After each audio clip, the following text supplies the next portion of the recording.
Hello, ladies and gentlemen, and welcome to my review of Europa Universalis 4. Due to the recent controversy surrounding machinima and YouTube journalists as a whole, I have decided to get into reviews, which is probably the smartest thing I've done this week. So, yeah, you can just put the money over there on the right. Yeah, there's good. Alright, now let's begin. Europa Universalis 4 is a grand strategy game where you run a country from 1444 to 1821, the Renaissance, Exploration, and Enlightenment eras. There is no goals per se. There is, however, a score system where you are competing against every other country to gain points and to add to your total score. This game is single player and multiplayer up to 32 people. In reality, you can expect to get 8 to 10 tops unless you're on a LAN. The netcode isn't exactly the most optimized. The game is played in real time, although the player has the ability to pause and look over the map at will. You have the ability to command various aspects of your country. You will need to manage the trade and military as well as colonial explorations and expeditions that you do, if any, from the world map. Each province has various stats, such as tax, manpower, and the goods that the province produces. Also, unlike other games, there is no real balance to speak of. It's more of a focus on historical accuracy. You can, in theory, pick any country. Some are easier than others. Spain's a good example of a really easy country. Alternatively, you could pick, say, Ethiopia, one of the hardest countries in the game. All of this sounds well and good, but how well is it implemented? In short, not terribly well. Everything in the game is tied to monarch points. These are generated based on the skills of your nation's leader. Better leaders can do more things. Seems like a good idea, right? Then you realize that monarchs are randomly generated, as is their longevity. So you can end up with 000 monarchs for 50 years, limiting your ability to do, well, everything. This is compounded by the other extreme, not being very good either. A good example of this is how you get ahead of the curve, or not get ahead of the curves. Tech costs, which are tied to monarch points, become more expensive as you get farther and farther ahead of the historical technology level. This leads to less efficient use of points, so on one hand you have cripplingly bad monarchs that hurt you horribly. On the other hand, you have really good monarchs where you just end up using points inefficiently. Tech is, by the way, what you will find yourself spending the vast majority of your points on.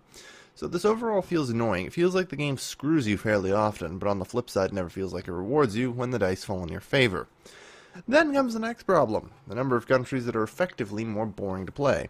That is to say, a large majority of them. Anything outside of Europe, really. They suffer from monarch point penalties. Anything outside this area either takes a -1 or -2 penalties to their monarch point gain. Now this is mostly meant to represent tech slowdown.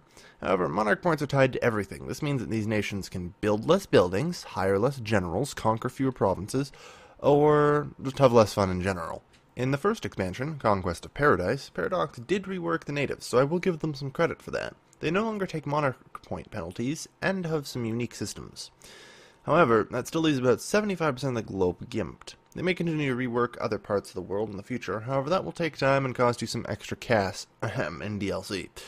Now, this game does have some extensive modding support, which gives me hope. Already there are mods that extend the timeline from 080 to 2080, randomize the entire world, and everything in between. So hopefully mods can fix some of the issues with the game.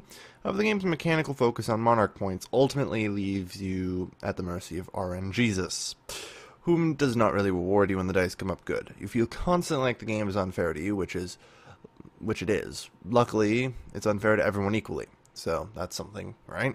Right, guys? Now, I'm not entirely, just flat out harping on this game.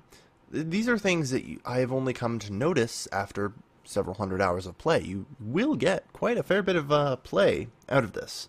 But if I were to, compare it to the problems, after 200 hours of play, I just really feel dissatisfied with the game. Let's compare it to Mass Effect 3. If you put past the terrible ending of Mass Effect 3, it's actually, not a terrible game.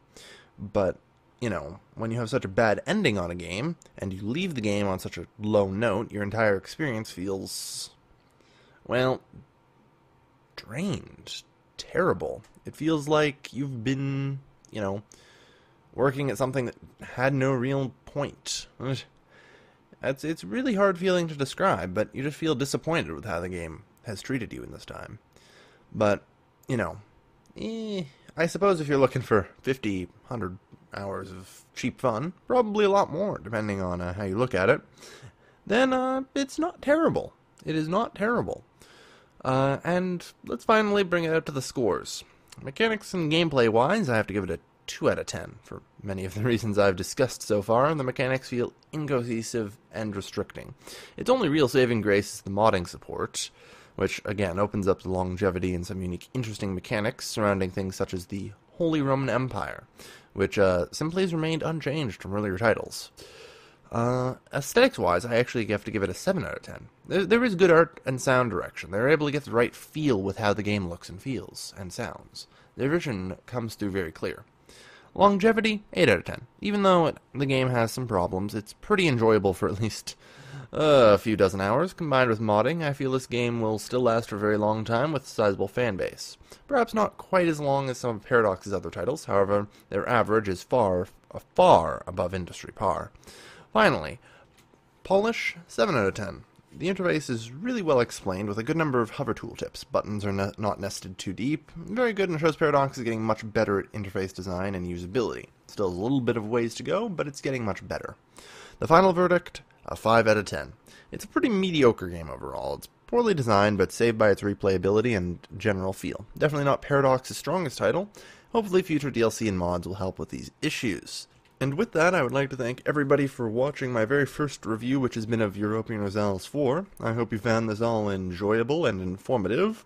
So thank you everybody for watching. As always, this has been your lovely, lovely host, Kailvin, signing off.